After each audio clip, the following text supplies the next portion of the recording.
So guys, mag-aayos ulit tayo ng ating halaman.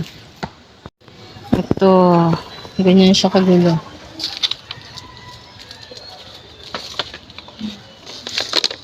Ayan.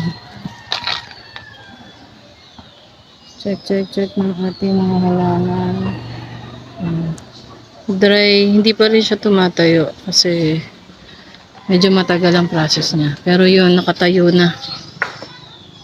Yun nga lang namatay yung ibang dahon niya, okay lang. Kasi tutubo na yan, ibig sabihin. So, yan. Kinalat nung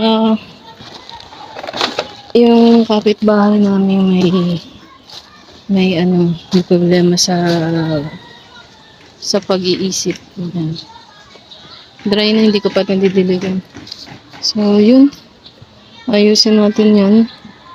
Ayan. Ngayon, gagawin natin. So, paglalaanan natin ng time. Ayan. So, balikan natin mamaya. After ko matapos. So, guys. Ito na yung nalinis ko kahapon. Konti pa lang. Ayan. Inurong ko lang yung mga plastic bottle. Ayan. Nilipat ko dito. Ayan. May Smoky Mountain tayo dito sa side. Then, inurong ko yung nilagay ko yung mga halaman na nandoon dito.